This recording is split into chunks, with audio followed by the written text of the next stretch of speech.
the wanted man. The droopy mustache did little to hide the bitterness etched around Dusty's mouth. He stared at the poster tacked to the sun-baked wall of the general store, the ink bleeding slightly in the afternoon heat. Wanted, Dusty Rivers. Dead or alive. The reward was a paltry sum, barely enough to buy him a decent horse, let alone a fresh start. He spat a stream of tobacco juice into the dust, the brown stain a perfect match for the landscape. Dead or alive? It didn't seem to matter much these days. He was already half dead inside. He ran a calloused hand over the rough stubble on his jaw. 3 days' growth, maybe 4. Time had lost all meaning since Sarah. Since little Billy. Their faces flickered behind his eyelids, bright and laughing, a stark contrast to the bleak reality that now consumed him. Desperation was a gnawing beast in his gut, a constant companion. It had driven him to take the job in the first place, a job that had landed him here, a wanted man in a town he couldn't even remember the name of. He'd been promised enough money to secure a future that now felt like a cruel joke. He remembered the man who'd offered him the deal, slick-back hair and a smile that didn't reach his eyes. Simple job, Rivers. Woman and a boy. Out in the territory. No one will miss them. No one will miss them.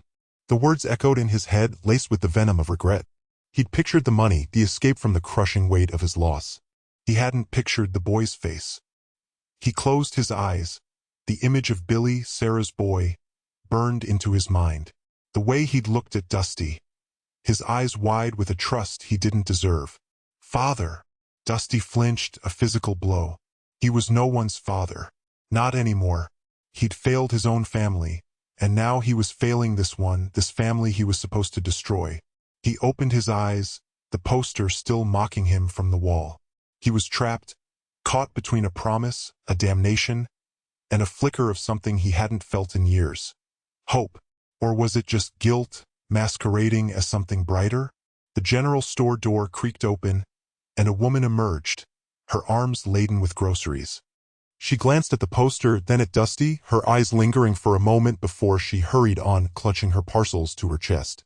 He was a pariah, marked by desperation and regret. He could run, a cold-blooded killer. Or if there was still a spark of humanity left, buried beneath the layers of grief and desperation. He pushed himself away from the wall, the dust swirling around his worn boots. The droopy mustache twitched. Maybe, just maybe, there was a way out of this mess.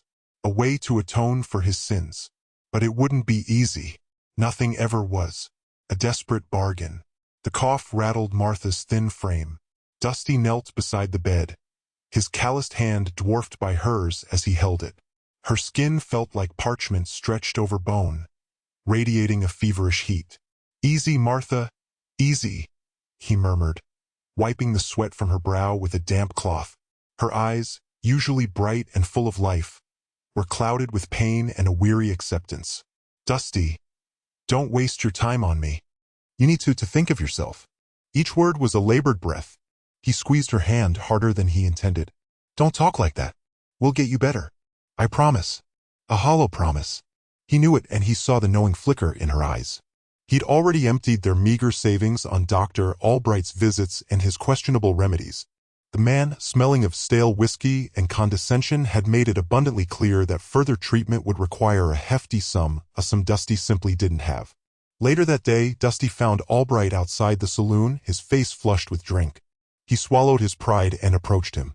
"Doctor, please, isn't there anything else you can do? I can work it off, I can." Albright chuckled, a cruel, dismissive sound.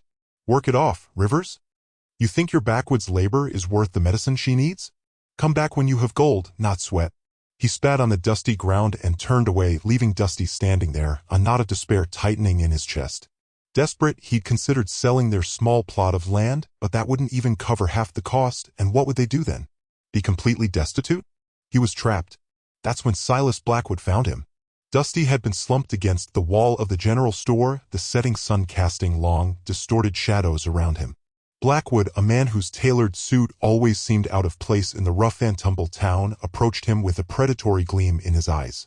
"Rivers," Blackwood said, his voice smooth as oil. "I hear your wife is unwell." Dusty glared at him, suspicion prickling his skin. "What's it to you, Blackwood?" Blackwood smiled, a chillingly insincere expression. "Perhaps I can be of assistance. I understand these things can be costly." He gestured towards a closed carriage parked nearby. Dusty hesitated. He didn't trust Blackwood, not one bit. The man reeked of ambition and ruthless self-interest. But Martha. He followed Blackwood to the carriage. Inside, a heavy leather bag sat on the seat. Blackwood opened it, revealing a glint of gold coins. Enough to cure her, and then some. Dusty's breath hitched. He reached out, his fingers brushing against the cool metal. "What's the catch?" he asked, his voice barely a whisper. Blackwood's smile widened. "A small task. Something discreet. A service rendered. Shall we say? Nothing a man of your talents couldn't handle." He leaned closer, his voice dropping to a conspiratorial murmur. "A woman and her boy. They stand in the way of progress." The blood drained from Dusty's face. He knew exactly what Blackwood was asking. He pulled his hand back as if burned. "I can't." Blackwood's eyes hardened. The pleasant facade vanished, replaced by a cold, calculating anger. "Can't? Or won't? Your wife's life hangs in the balance. Rivers. A life you seem perfectly willing to throw away." He paused, letting the words sink in. "Think carefully. This is a one-time offer." Dusty looked from the bag of gold to Blackwood's implacable face, then back to the image of Martha, frail and fading in her sickbed. The choice was a vice crushing his soul. He thought of her gentle spirit, her unwavering kindness, the way she always saw the best in him even when he couldn't see it himself. He closed his eyes, fighting back the tears that threatened to spill. When he opened them, they were filled with a desperate resolve. "What do you want me to do?" "The widow's farm." The desert wind buffeted Dusty's face, each stinging grain a harsh reminder of his desperate pact. The saddle grew unforgiving with every league, each hoofbeat on the cracked earth a somber drumbeat accompanying his descent. He spurred Bess onward, the mare's steady rhythm a bleak soundtrack to a task that chipped away at his soul. The stark expanse echoed the emptiness within, a desolate panorama mirroring his bleak prospects. Days blurred into a sun-scorched continuum, the passage of time marked solely by the celestial dance of sun and moon. He sipped sparingly from his dwindling canteen and gnawed on leathery jerky, his thoughts trapped in a relentless circuit of Martha's wan visage and Silas Blackwood's icy gaze.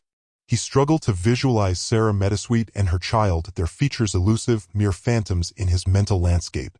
On the fourth day, a subtle shift registered on the horizon. A verdant stain appeared against the ochre canvas, a sliver of hope in a realm of desolation. He narrowed his eyes, best sensing the nearness of their destination and quickening her stride. The stain sharpened into a small homestead nestled within a shallow depression, nearly swallowed by the immensity of the desert. Sarah Meadowsweet's farm was an unexpected oasis in the arid waste. A modest dwelling stood firm, its flaking paint suggesting sun-weathered skin, yet the windows gleamed. A vibrant garden burst forth, a kaleidoscope of produce and blossoms whose vivid colors defied the muted landscape. A weathered tire swing dangled from a sturdy oak, swaying gently, a silent ode to youthful innocence. Dusty drew Bess to a halt on a rise, concealed by a thicket of scrub oak. Dismounting, his muscles screamed in protest. The air held a different quality here, cleaner, scented with damp soil and fragrant herbs. The soft sounds of chickens and distant goats carried on the breeze. This was no forsaken outpost, it was a sanctuary wrested from the harsh embrace of the wilderness. He lowered his hat, shading his gaze. A figure worked in the garden, a woman with her hair pulled back in a simple plait, her movements fluid and purposeful. He presumed it was Sarah. Her son remained unseen. Guilt clawed at him, sharp and persistent. He swallowed from his canteen, the tepid water offering little comfort to his parched throat. Reaching into his saddlebag, his hand encountered the cold reassurance of his revolver. He paused. Martha's memory flooded him, her laughter, her touch, the soft melody she'd hum while tending her own small patch of earth back home. The recollection was a cruel reminder of all he stood to forfeit and all he was poised to steal. He shut his eyes, the image of the tire swing indelibly etched in his mind. The enormity of his undertaking threatened to overwhelm him. He had to persevere, he told himself. He had to safeguard Martha. But as he opened his eyes, gazing upon the tranquil farm below, a tiny seed of doubt began to take root in the barren terrain of his conscience. Laughter in the garden. Dusty hunkered behind a sandstone outcrop, the rough grit biting into his knuckles. The sun beat down, but his sweat felt cold. He peered through the shimmering heat haze at the homestead. It was more vibrant than he'd imagined, a splash of green against the endless ochre. And in the heart of it, Sarah Meadowsweet was pushing her son on a tire swing suspended from a sturdy cottonwood branch. Billy. The boy's name echoed in Dusty's mind, a sharp stone against his ribs. He was small, maybe 6 or 7, with a shock of wheat blonde hair that caught the light. He kicked his legs, laughing as Sarah gave him another push. Her own laughter mingled with his, a bright, clear sound that seemed to dance on the desert wind. Dusty clenched his jaw. This wasn't supposed to be like this. He'd pictured a hardscrabble existence, a woman worn down by the land, a child hardened by necessity. Not this. Not this sun-drenched joy. He shifted, trying to find a more comfortable position, but the memory of his own son slammed into him. Thomas. His Thomas, with his gap-toothed grin and boundless energy. He could almost feel the weight of him on his shoulders, hear the echo of his high-pitched requests for just one more horsey ride, Papa. A lump formed in Dusty's throat, thick and painful. He squeezed his eyes shut, fighting back the wave of grief that threatened to drown him. The laughter from the swing pierced through his sorrow, a painful reminder of what he'd lost, what he was about to take from someone else. He opened his eyes. Sarah had stopped pushing the swing and was kneeling in front of Billy, brushing a stray lock of hair from his forehead. She said something, her voice too low for Dusty to hear, and Billy threw his arms around her neck, hugging her tight. Dusty felt a knot tighten in his stomach. He'd seen that kind of affection before, that uncomplicated, unwavering love. He'd known it, held it in his own hands, and now, he reached into his saddlebag and pulled out his canteen, taking a long swig of water. The metallic tang did little to quench the dryness in his mouth. He was a killer now, a man who traded in death to protect what little he had left. But looking at Sarah and Billy, he wondered if he'd already lost everything that mattered. He watched as they walked towards the garden, Billy skipping ahead, Sarah following with a watering can. The garden was a riot of color, tomatoes ripening on the vine, sunflowers reaching for the sky, squash blossoms unfurling in the sun. It was a testament to Sarah's care, a defiant act of beauty in a harsh and unforgiving land. Dusty watched Billy pick a bright red tomato and hold it out to his mother. Sarah smiled and took a bite, then offered it back to him. He took a bite, juice dribbling down his chin, and laughed again. Dusty's hand tightened around the canteen. The bargain he'd made with Rourke, it had seemed so simple then. A life for a life. Martha's life for Sarah and Billy's. But watching them now, seeing their happiness, their innocence, he suddenly felt the weight of his rifle slung across his back like a physical burden. He knew what he had to do. He had to do it. Martha was depending on him. But a voice, a small, persistent voice that he thought he'd buried long ago, whispered, "What kind of man are you becoming, Dusty Rivers?" He stood up slowly, his legs stiff from crouching. He brushed the dust from his trousers, his gaze fixed on the garden. The laughter had subsided, replaced by the gentle hum of bees and the rustle of leaves in the breeze. He took a step forward, then another. He was closer now, close enough to see the details of Sarah's face, the lines etched around her eyes, the gentle curve of her lips. Close enough to see the unwavering love in her gaze as she looked at her son. He stopped. He couldn't do it. He just couldn't. Echoes of doubt.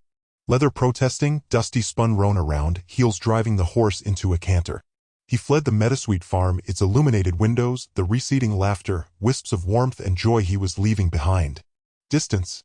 He needed it from the choices that had nearly solidified the life he'd nearly snuffed out. The onrushing wind, laced with the chill promise of winter, lashed his face. Each gust a sibilant echo of Silas Blackwood's name, a poisonous seed planted in his mind. He failed to send word to inform Blackwood the bargain was null. Cowardice, pure and simple. The thought of confronting that man, facing his glacial gaze, was paralyzing. Roan's hooves hammered a frantic tattoo against the frozen ground as he pressed onward, desperate to reach the border, to dissolve into the anonymity of another state, to reinvent himself. A simple life, perhaps a soil-stained farmer, a humble shopkeeper, anything but a specter tormented by a lost son and a pact forged in despair. Yet, the further he rode, the more insistent Blackwood's warning became, amplified by the wind's howl. You betray your word, Rivers, and you poison your wife. The medicine, it vanishes. Comprehend? His grip tightened on the reins, knuckles gleaming white bone. Mary. Her ragged breath, her fever-bright eyes, unnaturally large in her gaunt face. He could almost feel the frail bones of her hand reaching for his. Damn it all. He slowed Roan to a walk, the horse breathing heavily, sensing his rider's internal war. The surrounding land, moments ago a blur of escape, now seemed to pass judgment. Each twisted tree, each jagged rock, a silent condemnation. Billy Meadowsweet's open, trusting smile as he offered Dusty that piece of candy flashed in his mind. Sarah's lullaby, a gentle strength woven into each note, echoed in his ears. He squeezed his eyes shut, fighting the memories. He couldn't do it. He wouldn't condemn innocence to death. But could he condemn Mary? He pictured her, propped against pillows, her pale face etched with weariness, the faint spark of hope in her eyes threatening to extinguish. The medicine. It was her lifeline. His too, for that matter. A scream clawed at his throat, an urge to shred his own skin, to excise this impossible choice from his heart. He cursed Silas Blackwood, cursed the day their paths had crossed, cursed the day his son was stolen from him. The sun bled below the horizon, staining the sky in shades of anguish, bruised purple and arterial red. The temperature plunged, the air's frigid bite stinging his exposed skin. He glanced back, a stark silhouette against the dwindling light. The Meadowsweet farm, a distant ember of warmth, a tiny promise in the looming darkness. A groan, wrenched from the depths of his being, escaped his lips. Dusty Rivers hauled back on the reins. Roan, reluctant at first, turned with a weary resignation that mirrored his own. He urged the horse forward, back towards the light, back towards the choice that would break him. The echoes of his doubt, Blackwood's venomous words, the phantom rasp of Mary's cough, they were all he could hear. He was trapped. A plea for a papa.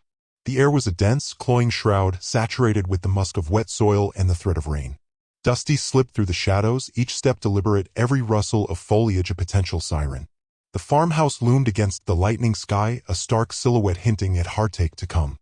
He hefted the Colt, its cold steel a stark contrast to the sweat slicking his palm, a familiar weight of grim purpose.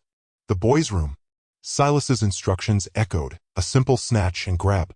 But nothing about this felt simple. Every instinct screamed defiance. Mary's face, alight with that fragile smile, blazed in his memory, a guiding star in the encroaching gloom. This had to be done. For her. He skirted the house, his boots sinking into the yielding earth. A lone dog bayed in the distance, its desolate cry mirroring the war within him. He reached the window, its glass filmed with grime. Peering inside, he saw nothing but the moon's faint luminescence filtering through flimsy curtains. A furtive glance at the front door revealed too much exposure. The window remained the only option. He pressed an ear to the cold pane, straining for sound. Silence reigned. His fingers, hesitant, grazed the latch. Abruptly, a lamp flickered to life within. Dusty froze, his pulse a frantic drum against his ribs. He flattened himself against the wall, holding his breath. Soft, tentative footsteps approached. He tightened his hold on the Colt, knuckles stark white. The curtain parted. A small face, framed by a halo of unruly brown hair, gazed out. Billy. His eyes, huge and luminous in the dimness, held no fear, only innocent curiosity. Dusty lowered the weapon, his mind struggling to reconcile this with the plan. He was meant to be the unseen horror, the specter of death. Not this. Billy's lips curved into a drowsy smile. Are you my new papa? The question struck him like a physical blow, stealing his breath. The Colt slipped from nerveless fingers, hitting the ground with a muted thud that seemed thunderous. Papa? The word, so imbued with innocence and longing, tore through his carefully constructed defenses. He recalled his own father, a stern but tender man, lost to the world too soon. He remembered Mary's yearning for a child, a dream they could never realize. He stared at the boy, his face a canvas of torment and confusion. He was mute, paralyzed, caught between a desperate vow and the pure hope shining in a child's gaze. Billy reached out, his small hand patting the window pane. Mama said you were coming. She said you'd have kind eyes. Dusty's eyes burned with unshed tears. Kind eyes? He was a murderer, a deceiver, a man who had bartered his soul for a sliver of happiness. He couldn't go through with it. He couldn't condemn this boy to a fatherless existence, to the bleakness that defined his own life. He retreated, backing away from the window, from the child, from the suffocating weight of the situation. He had to escape. He had to think. He had to find a way out of the abyss that had swallowed him whole. He spun around and fled, leaving the Colt discarded in the dirt, a testament to his broken resolve. He ran until his lungs screamed and his muscles burned, yet he could not outrun the vision of Billy's hopeful face, the echo of his innocent plea, "Are you my new papa?" Tears of confession. The cloying aroma of honeysuckle, thick as a shroud, haunted him with the life he'd nearly extinguished. Dusty bolted, his lungs screaming for air, Billy's guileless expression branded into his memory. Escape. He needed to flee the homestead, the boy, the infernal bargain that festered within him. But sanctuary was a phantom. He was ensnared. Exhaustion seized him at the Meadowsweet border where he leaned against an ancient oak, its bark a brutal rasp against his spine. The farmhouse emitted a golden, welcoming aura. He envisioned Mary, her face etched with worry, yearning for a salvation he couldn't deliver. Silas's venomous promise clawed at him, a life relinquished for a life sustained. He squeezed his eyes shut, yet Billy's simple query, "Are you my new papa?" echoed in the void. He couldn't damn him. He wouldn't. The resolution was a crippling torment, a vice around his insides. He was reneging on the pact. He was sentencing Mary. But he couldn't claim that innocent child. He couldn't shatter Sarah's world. He pivoted. Approaching the house once more, a light bobbed on the porch. Sarah stood there, a lantern illuminating her face, anxiety flickering in her eyes. "Who is it?" she called, her voice a fragile thread. Dusty stepped forward, his pulse a frantic drum against his ribs. He knew his purpose now. Sarah recoiled slightly, recognition dawning. "You, the traveler." She gripped the lantern, her knuckles bone white. "What do you want? What brings you here?" A small shadow detached itself from her legs. Billy. Seeing Dusty, his face burst into radiance. He surged forward, his arms encircling Dusty's leg. "Papa," he chirped, burying his face in the rough fabric. The title struck Dusty like a physical blow. He gazed at the boy's head, his throat seizing up. He yearned to flee again, but his limbs were leaden. Sarah retreated, her face a mask of confusion and rising dread. "Billy, no. He isn't." Dusty slowly lowered his rifle, letting it fall to the earth. The metallic thud reverberated in the still night air. He knelt, his hands trembling, and gently smoothed Billy's hair. "It's all right, son," he rasped, the words catching. He met Sarah's gaze, tears blurring his vision. "It's not all right. None of this is all right." The dam burst. The guilt, the terror, the desolation, a torrent of broken phrases and ragged gasps erupted. "My name is Dusty," he began, his voice raw with anguish. "Dusty Rivers. And I came here to inflict pain. To steal your son." Sarah gasped, stumbling backward. Billy tilted his head, puzzlement creasing his brow. "There's a man," Dusty pressed on, tears coursing down his cheeks. "Silas Blackwood. My wife, Mary, she's withering." Blackwood swore he could heal her. "But I was supposed to. I was supposed to deliver Billy." He buried his face in his hands, his body convulsing. "I'm so profoundly sorry," he choked. "I didn't comprehend. I couldn't go through with it. Not after meeting him. Not after." He raised his head, his eyes pleading for absolution. "He's blameless. Both of you are. I couldn't strip that from you." He stood revealed, a broken deceiver, a man undone. Yet he was finally unbound. He had made his choice. "Mary, she's all that remains to me," he choked out, his voice a whisper. "But I cannot. I will not take your son to grant her life." The lantern quivered in Sarah's grasp, casting wild, dancing patterns across her countenance. She stared at Dusty, her expression an inscrutable enigma. Billy remained anchored to Dusty's leg, oblivious to the tempest that engulfed them. The saccharine perfume of honeysuckle seemed to taunt him, a symbol of the paradise he'd nearly ravaged. A leap of faith. The air vibrated with unvoiced accusations. Sarah remained still as a statue, Billy a miniature version clinging to her leg, his young eyes wide with naive wonder. Dusty, a monument to his own failings, stood waiting. The ancient oak whispered secrets to the breeze, the only sound in the charged atmosphere. Dusty watched her absorb the shards of his broken confession, each word a blow against the foundations of their life. He braced himself for fury, perhaps even the report of a rifle. Instead, an unnerving stillness held her, her gaze fixed, not on some venomous impulse, but with a probing intensity that begged the earth to swallow him whole. At last, a whisper escaped her, a single word, "Why?" It was an invitation, a chance to unravel the tangled threads of his actions, to give voice to the despair that had governed him. He spoke of their plight, Mary's deteriorating health, Silas Blackwood's tempting snare, the suffocating fear of utter ruin.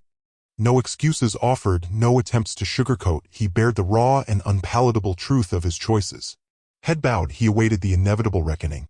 Yet it didn't materialize. Slowly, deliberately, Sarah approached. He flinched, expecting a physical strike, some outward manifestation of pain, but only a quiet understanding shone in her eyes. "You turned back," she observed, her voice gaining timbre. "You didn't go through with it."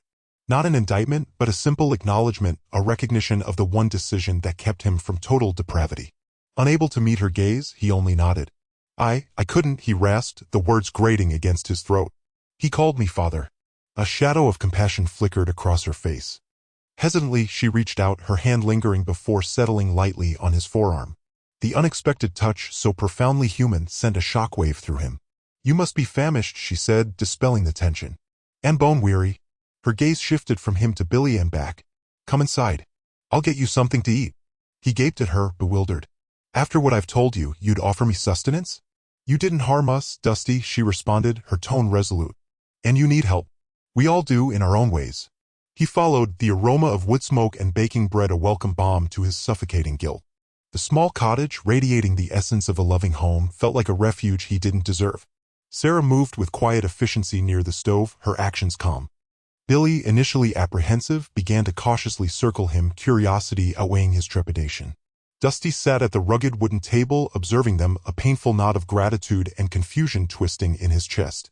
She placed a steaming bowl of stew before him, its savory scent triggering a growl from his stomach.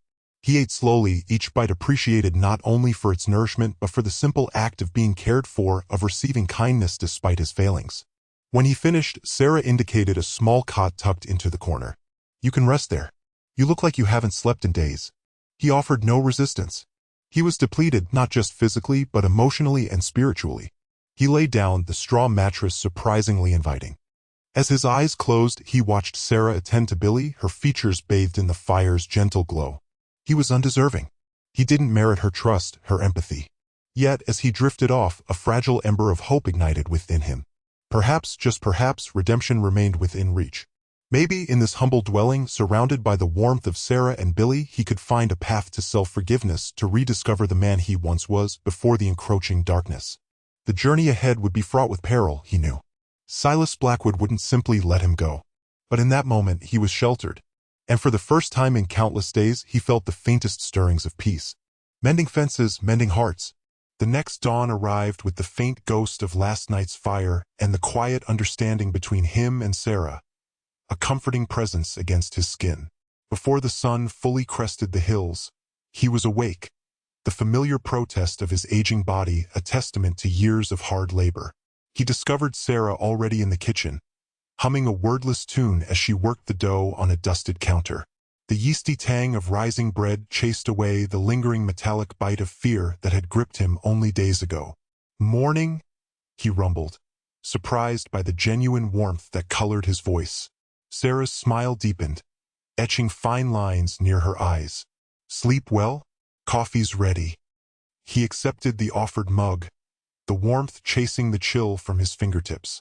"Best I have in. Longer than I care to remember." He watched her, the steady rhythm of her hands a balm to his restless spirit. "Need a hand with anything?" She paused, her gaze thoughtful.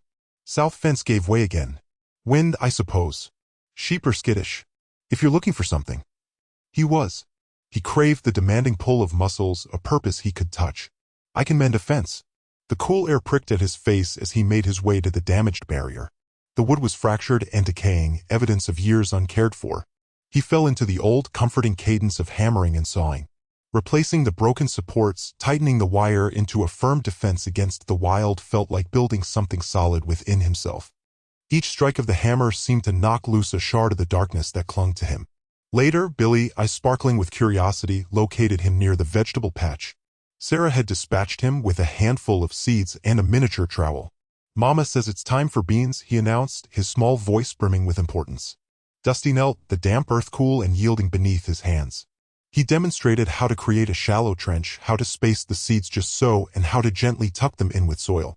Like giving them a blanket, he heard himself say, surprised by the tenderness in his tone. Billy chuckled, carefully smoothing the ground. "Will they get big?" "They will," Dusty affirmed. "If we look after them." He thought of Mary, of the life they'd envisioned cultivating together, now choked with the brambles of regret.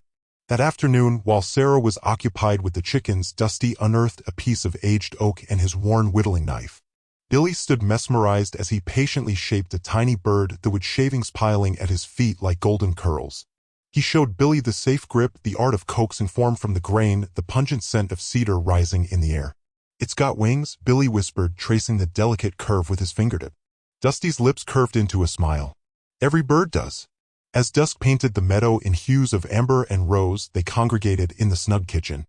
Sarah had concocted a simple stew, its savory fragrance a comforting embrace. They ate companionably, the quiet broken only by the clink of utensils and the soft hum of conversation. Dusty discovered himself chuckling at Billy's tales of chasing lightning bugs and responding to Sarah's queries about his past. It wasn't a lavish spread, but a shared meal, a moment of connection. A fragile truce negotiated in the face of uncertainty. Settling into the small room Sarah had offered, Dusty felt a lightness he hadn't experienced in years. The burden of his pact with Blackwood still weighed upon him, a constant specter beyond the edges of the light. But this evening it felt a little less oppressive. He'd repaired a fence, planted seeds, carved a bird.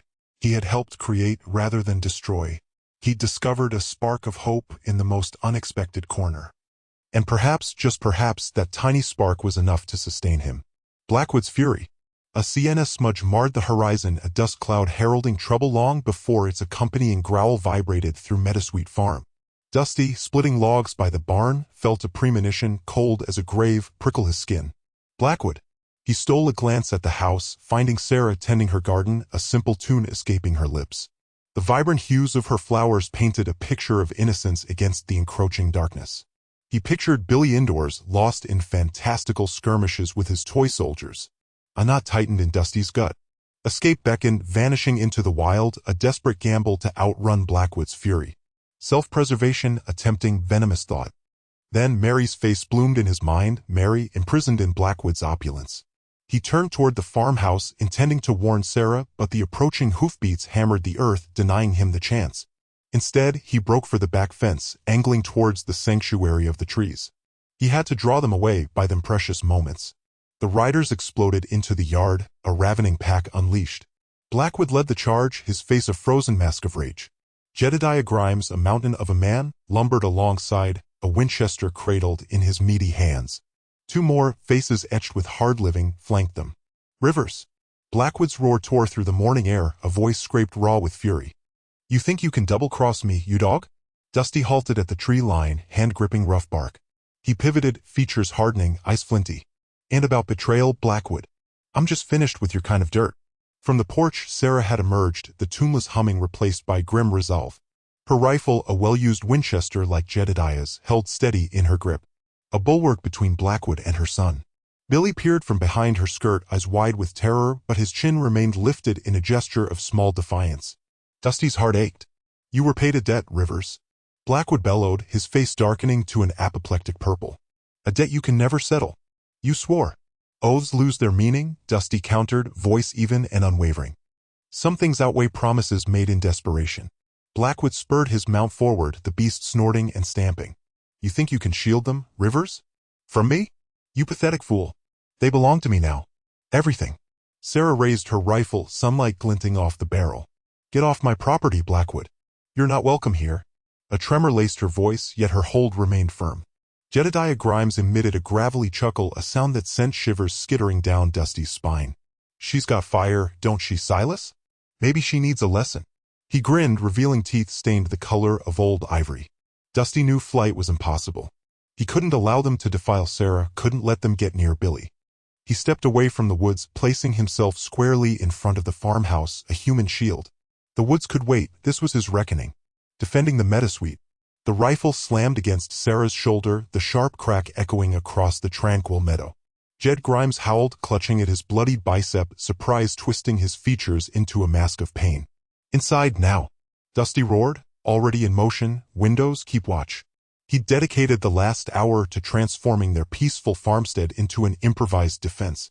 Brutal stakes, honed to razor edges, lurked beneath artful piles of leaves, a painful surprise for any careless intruder. Thin lines of filament, stretched taut between trees, promised to topple the unwary. He'd even slicked the porch tiles with rendered fat, hoping for a farcical slip-up to gain them vital seconds. As Grimes bellowed and surged forward, Dusty's first snare was triggered. The man floundered on the greasy surface, limbs flailing wildly before plunging face-first into a tangle of thorny rose bushes. Dusty chambered another round in his Winchester. Billy, you okay, son? A small voice piped up from the window. Yes, Papa. I hit the bad man with a rock. Dusty risked a quick peek. Bless his heart, Billy was perched precariously, lobbing stones with surprising force. One glanced off Grimes' backside as the man struggled upright, now decorated with blooming flora. Get down, Billy. Sarah barked, yanking the boy away from the sill. I've got this. She was a natural marksman. Her eyes, usually soft and warm, now burned with fierce resolve.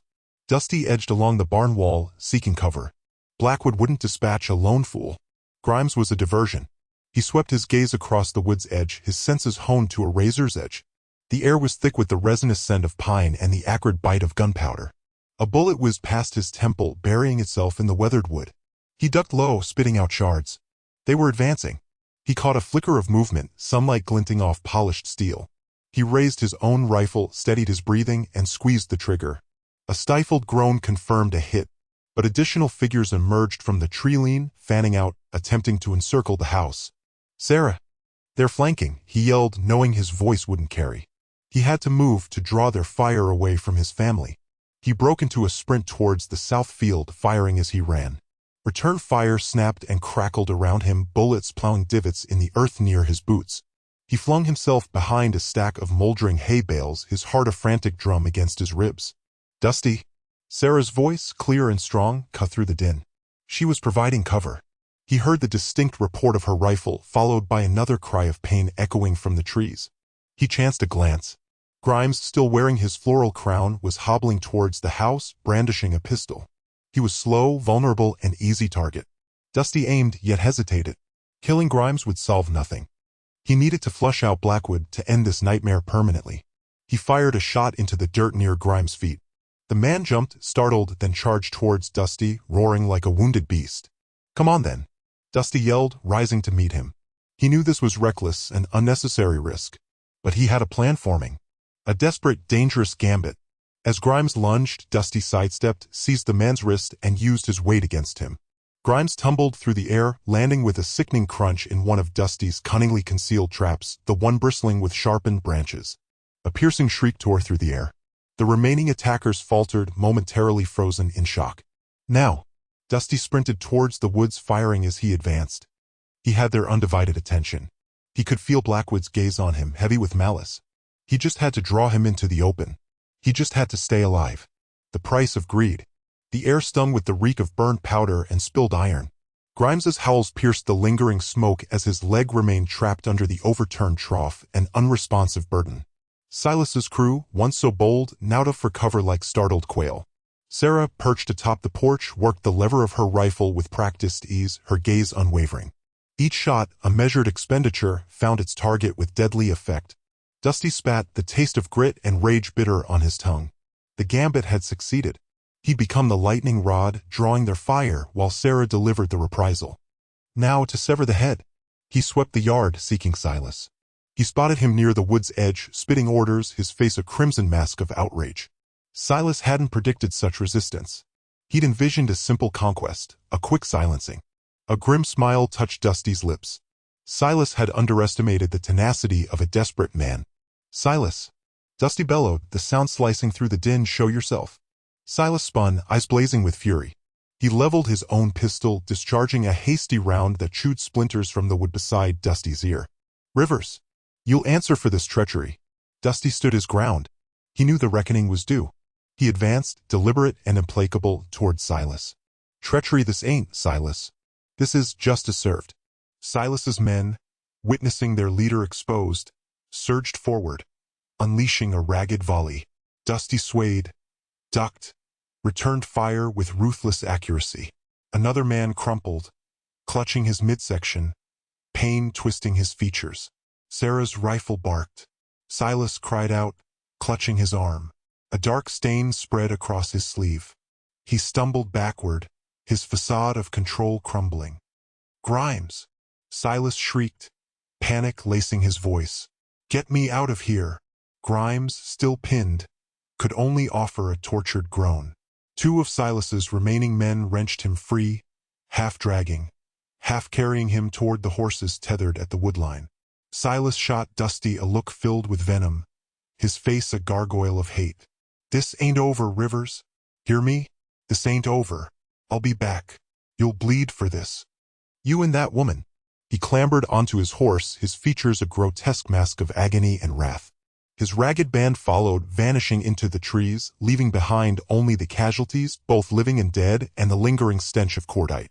Dusty tracked their retreat, his lungs laboring. The surge of adrenaline began to recede, leaving a hollow ache in its wake. He lowered his pistol, his hand betraying a slight tremor. He had carried the day, but the war was far from won.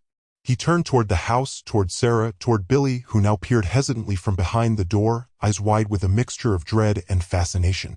Dusty moved toward them, his steps weighed down. He had committed himself. He had broken faith with Silas. Now he would reap the harvest. Sarah met him at the porch's edge, her rifle still firm in her grip. Her eyes conveyed a blend of relief and concern. "You all right, Dusty?" He nodded, words failing him. He surveyed the farm, the bullet-pocked siding, the desecrated garden. Scarred, yet standing. His. And he would defend it with his last breath. He brushed a hand against Sarah's cheek, his thumb tracing a gentle arc. "I'm here," he rasped, his voice thick with emotion. "I ain't going anywhere." He glanced at Billy, now sprinting toward him, arms outstretched. Dusty knelt and embraced him, holding him close. He pondered the fatherhood he had almost stolen. He reflected on the boy he once was. He would not allow Silas Blackwood to poison this boy's future. The sun bled below the horizon, casting long, spectral shadows across the farm. The air turned crisp, carrying the fragrance of pines and moist soil. The farm remained resolute, a glimmer of defiance against the encroaching night. Dusty stood firm, Sarah by his side, Billy nestled in his arms. He was home. He was prepared. He would confront whatever lay ahead together. The toll of avarice had been levied in blood and fury. And Dusty Rivers stood ready to bear any burden to safeguard his family. A family under the setting sun. Dusty's shoulder pulsed, each throb echoing the sun's descent. The bandage Sarah had applied, a stark white flag against the tan of his skin, served as a constant reminder of Silas's unwelcome intrusion. He leaned against the porch, its wood worn smooth by time and weather, observing Sarah and Billy in the garden. Sarah, hands stained a rich umber, pointed out some wonder to Billy, a fledgling bean sprout, perhaps, or a particularly tenacious weed.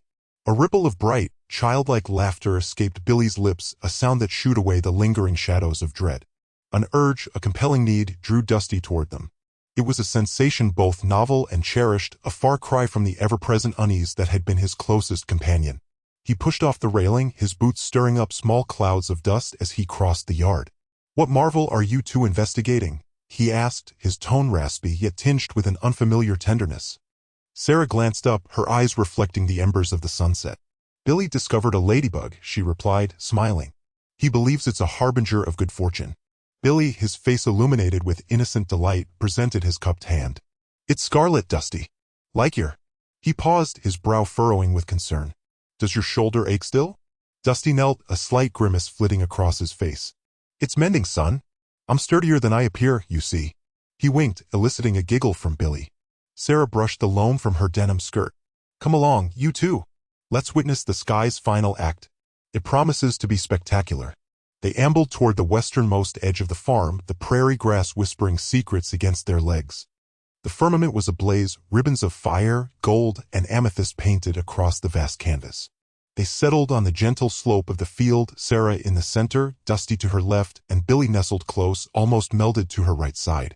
For a hushed moment, they simply observed, each absorbed in private thoughts. Dusty felt a quiet contentment settle over him, like a warm blanket on a chilly night. Though the fear lingered, its edges were blunted, diminished by a burgeoning sense of belonging.